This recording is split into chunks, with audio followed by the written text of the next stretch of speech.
My name's Adam Epstein. I'm a partner here at Mishcons, and I'd like to welcome you to the first in our Disputes Nightmare scenario series. Just before we get started properly, a few administrative issues. If anybody has got any tech issues, then please put them in the chat box, and there'll be somebody on hand to try and do their best to sort you out.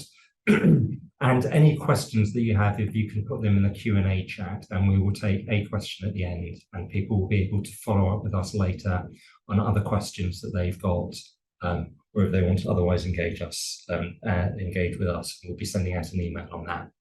So anyway, as I say, this is the first in our Disputes Nightmare scenario series, and the nightmare in this case relates to an FCA matter. Our client in this was Thomas Seiler, and the nightmare was that he was sitting in Switzerland minding his own business a few years ago when he was suddenly hit with an FCA investigation relating to his time as an employee of Julius Baer. And the case against him, and separately against two individuals, was that he lacked integrity. And it was said that he lacked integrity because he turned a blind eye to red flags concerning money that was effectively stolen from a client of the bank by overcharging the client fees and paying them to a supposed middleman. And there was some real jeopardy in this case for him, actually. Fortunately, he didn't have the jeopardy of facing a financial penalty because the FCA didn't pursue that, presumably because they had limitation issues. But he faced a possible ban from the industry, so the stakes were really high for him.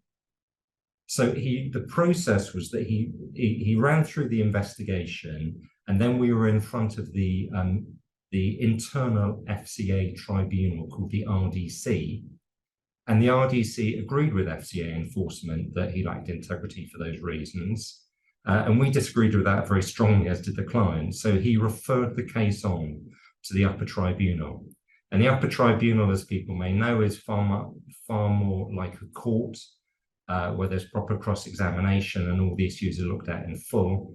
And the result was that the Upper Tribunal said that he did not lack integrity, there weren't red flags that he missed, and that it would be irrational to prohibit him on that basis. And that's where we stand. So it was a great result for Thomas. But it's also a very important case. It's an important case because it's got some really far-reaching, and I think probably the most sustained criticisms that we've ever seen against the FCA in an Upper Tribunal judgment. And it's got real ramifications for future FCA investigations. So what we're going to do is we're going to have a few presentations, and as I said, we'll take a question at the end, and we'll then have a follow-up email where you'll be able to ask us more questions or otherwise engage with us. So let me introduce you to the people who are going to speak. So, as I said, I'm Adam Epstein. I led the case here at Mishcon.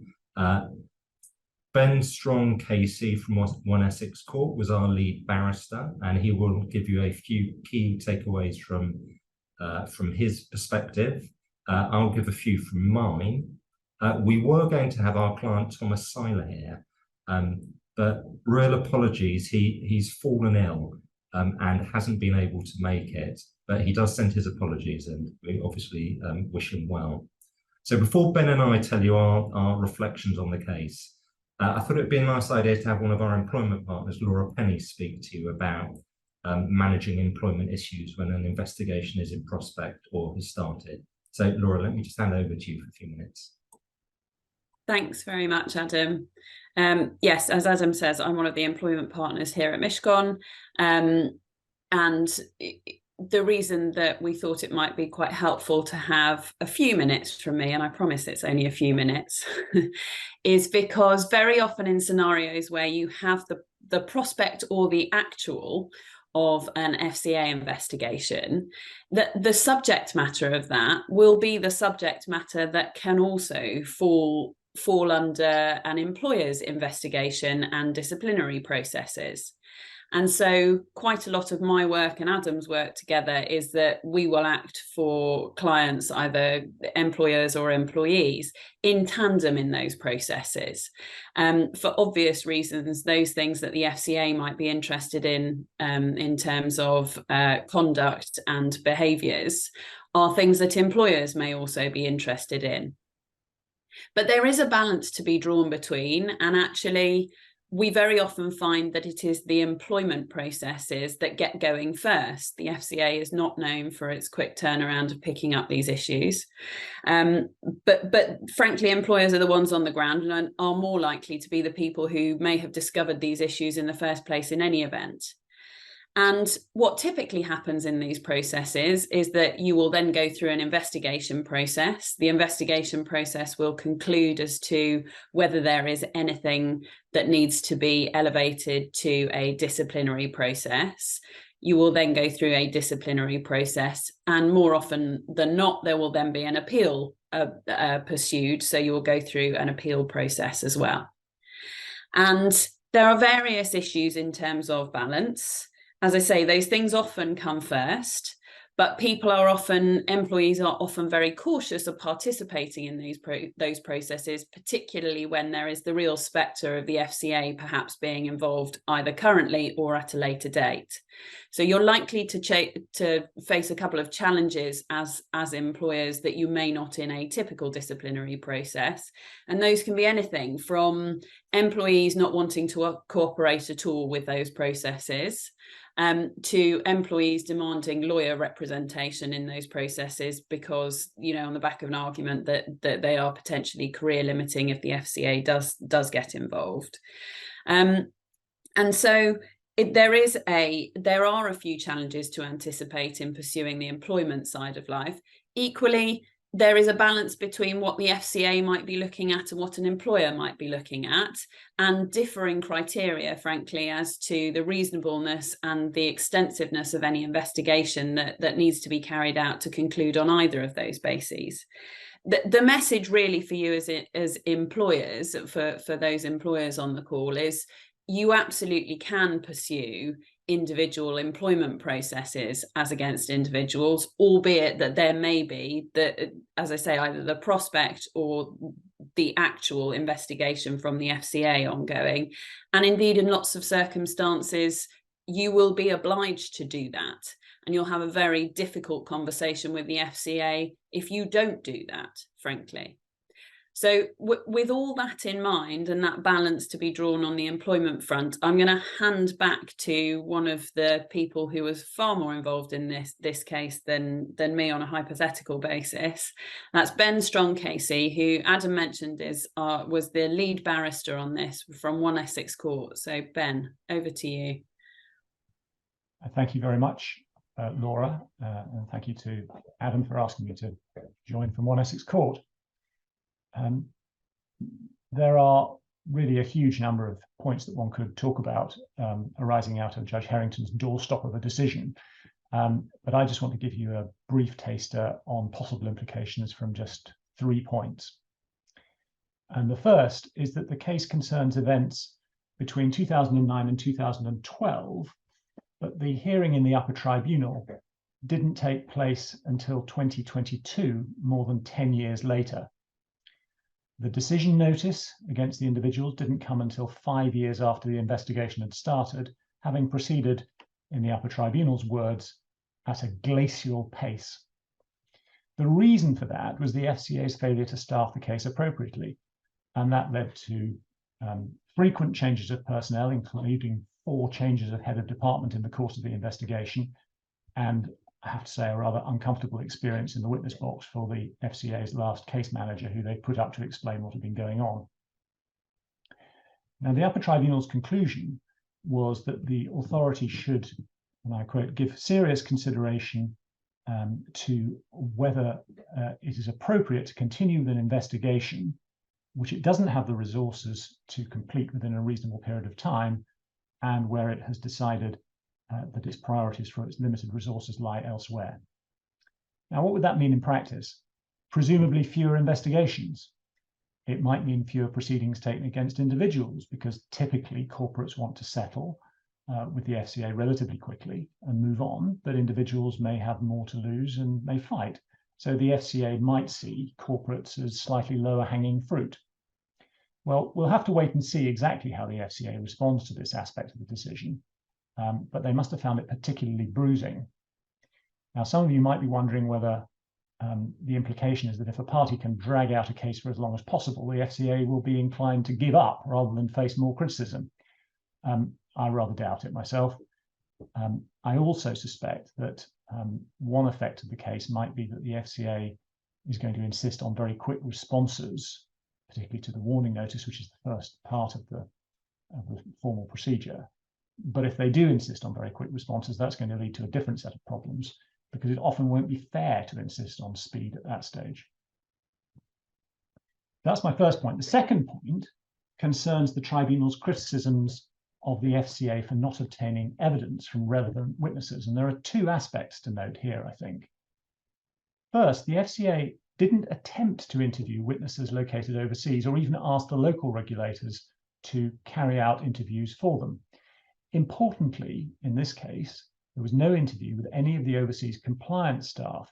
And on the facts of this case, comparing their understanding and reaction with that of the individuals under investigation was very important in judging whether the individuals lacked integrity. Now, we know that the FCA is keen to pursue investigations with cross-border aspects, and certainly there's no reason why the fact that there's some cross-border aspects should dissuade it from pursuing inappropriate cases. But what this decision suggests is if the FCA is going to do that, they're going to have to put more effort into obtaining evidence from overseas. Now, that obviously takes time and money. So again, the FCA may have to take some tough decisions about what investigations to pursue. Now, the tribunal's decision contains another comment related to witnesses, and that is that the FCA was criticised for not calling as a witness an individual called Mr. Campiano. He was a Julius Baer employee who sent what the FCA cast as a whistleblowing email. All the individuals criticised that email as highly disingenuous because, they said, it appeared that Mr. Campiano had known all the relevant facts and turned a blind eye. They said that it would be wrong to ban them whilst taking no action at all against him. One of the other individuals, Mrs. Whitestone, also said that it was relevant to the case against her that Mr. Campiano, her immediate boss, had bullied and undermined her. Now, the FCA said they hadn't called him because they couldn't put him forward as a witness of truth. In other words, the FCA didn't believe what he told them, including that he'd not known of the wrongdoing to which the others were alleged to have turned a blind eye. Now, the tribunal said that as a public authority, the FCA should have called Mr. Campiano so that the individuals could cross-examine him anyway. So the Upper Tribunal was saying that the FCA should call witnesses whose evidence it thinks it doesn't need and whom no one else wants to call either. As I understand it, this has really put the cat among the pigeons round at Endeavour Square, because it's not uncommon for there to be a witness that the FCA doesn't really want to call, and they're now thinking that they might have to do so. Well, for myself, I'm not sure it will always make sense for the FCA to call someone they don't want to, or that if they do, it will usually assist the individuals against whom the authority is taking action. Because these witnesses are not always going to say things that are helpful to the individuals. Certainly Mr. Campiano wouldn't have done. A witness that neither side wants to rely on usually won't give evidence which assists the tribunal one way or the other. Now, the position in Thomas Seiler's case might have been different, but I can't help feeling that once the FCA has called a Campiano-type witness a couple of times, the Upper Tribunal may see that this doesn't always work, and we might signal, and they might signal that we can all move back to each side just calling the witnesses it wants and thinks it needs. My final point, the third point, is about a situation when the FCA investigates several parties in relation to the same facts, particularly a corporate and the individuals that it employs. Now, JBI didn't contest the facts alleged by enforcement about the individuals, and that led to the FCA publishing a final notice against JBI with the fine in it. And of course, that final notice contained all the factual allegations which the individuals were contesting, setting them out as if they were established.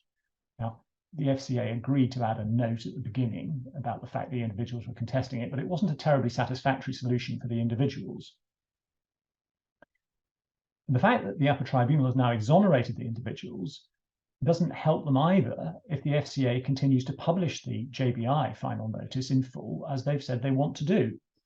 Now, we're hopeful that we'll reach a solution which protects Thomas's interests about this, but it is taking some time. Leaving aside Thomas's particular case, there is a real difficulty about proceedings against more than one party where one of them, usually the corporate, wants to settle and move on, and the others don't.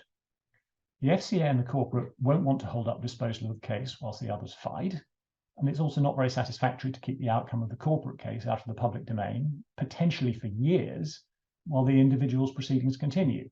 Of course, the FCA could avoid this problem by going against the corporate or the individual, but not both. That could, of course, tie in with better focusing of resources to avoid delays, as I've mentioned. But that solution won't always be in the public interest. So this problem is going to continue to arise, and I can't give you a solution which will fit all cases. But where one case completes before the others, there does need to be proper thought about how to balance the public interest in making known that action has been taken, and the rights of those whose proceedings continue not to have their reputations damaged unjustly. So all I can say is I hope that being aware of the issue in advance at least gives you an opportunity to think about it and address it before too much reputational damage is done. So those are my 3 points. I said I was going to make 3 points. There they are. If there's anything you want to discuss about the case with me, please do get in touch with me afterwards. But for now, I'll hand back to Adam. Thank you very much for that, Ben. All good things come in threes. So I also have 3 key takeaway practical points to mention. So the first of those is something that's quite important on a psychological level. It's holding your nerve.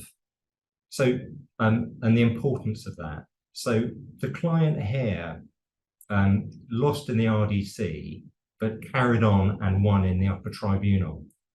So it can be a rather nerve-wracking thing to choose to carry on and appeal it in front of something that's much more akin to a court. But I think this just shows that in the right case, if you hold your nerve, this is what can happen.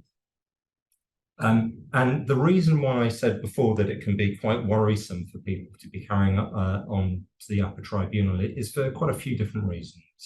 One is a fairly obvious one, which is the agony is prolonged. Another is that if you're in the Upper Tribunal, things generally play out in public, which can sometimes be not that comfortable. And you're cross-examined by somebody like Ben, which also might not be that comfortable. And of course, the outcome's uncertain. We know now, of course, that Thomas won, but at the time, he wasn't to know that. And there can be a real anxiety about costs as well. So it's partly how much the tribunal itself might cost in fees to get there. It's also that there are, in unusual circumstances or rare circumstances, adverse costs against parties. But for individuals, one of the big points is they're often covered by insurance. And in policies, there are different provisions about clawback of that insurance if you lose, depending on the reasons why you lose. And that can be quite an anxiety. But like Thomas, if you're facing a lifetime ban from the industry and you think you've done nothing wrong, you may have little choice but to carry on. But really, this is to say, if you hold your nerve, the Seiler case shows what can be done. So that's my first point. The second point I wanted to make was I mentioned at the beginning about the RDC versus the Upper Tribunal, and I just wanted to have a couple of minutes on whether the RDC really is a suitable forum. So the RDC it's not a judicial determination, it's not a judicial hearing, it's the FCA's internal tribunal, and they're very keen to call it not a hearing, but a meeting. And what that means is that, I mean, it is, I suppose it's a bit of a hybrid of the two, but you don't have, for example, witness statements and cross-examination of witnesses.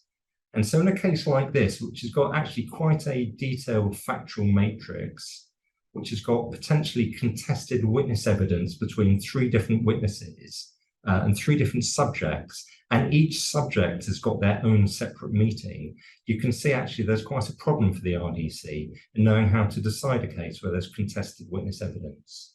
So there is a procedure that was introduced a few years ago by which you could leapfrog the RDC and go straight to the Upper Tribunal. So I just want to spend a minute or so just talking about whether that's a good idea.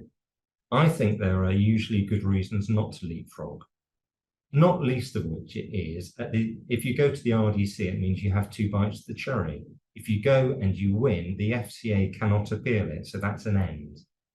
And of course, the RDC is in private, and so no one will ever be any the wiser about it. The fact the RDC is a meeting and not a judicial hearing also means that it's less forensic, and actually in certain cases that might suit a subject and it could lead to a better outcome in the right case. But there can be good reasons to leapfrog. People may have seen the Blue Crest case recently in which they did just that and went straight to the tribunal, although the reasons weren't set out in the judgment. But if you're obviously going to lose because there's a conflict of evidence and the RDC is just going to throw its hands up and say it can't decide, that might be a reason. But I think a really big reason that people might decide to do it, as seen by this case, is timing. If you've got an investigation that's taking a really long time and then you interpose the RDC into it, that could add on another year, 18 months. So going to the tribunal could give you a shorter time frame. And the third practical point I wanted to make was about the prospect of conducting your own investigation with the FCA placing reliance on that investigation. So in my experience, this used to happen a reasonable amount, although certainly not in criminal cases. But then the FCA lost its enthusiasm for it. And my view is certainly that there is the potential for it to happen again in appropriate cases. And the Seiler case, I think, shows why. So in this connection, I don't know whether people will have seen or not, but there was a PRA consultation recently under which one of the proposals is that this very thing might happen, very much under the PRA's supervision, but the firm conducting the investigation. And if it does that, the proposal is that the firm will get a bigger discount from any settlement. Now, that may be a real incentive to a firm to do it, but for my money, a real benefit of it for many firms may be the speed of it. If you may be facing an FCA investigation where the FCA is under-resourced or for whatever reason isn't going to manage to conclude an investigation for 2 or 3 years, a real benefit of the speed of doing it, of doing it would be the speed of getting it done quickly. So I think this could well form more part of the dialogue in the future with the FCA, should you or shouldn't you conduct your own investigation for them. But you would certainly need to take the FCA along with you. And as I say, the FCA may welcome it given the issues of delay, although it may be of less interest to them where individuals are involved. So those were the 3 points that I wanted to make. I said that we would take one question at the end. I can see we've got a number of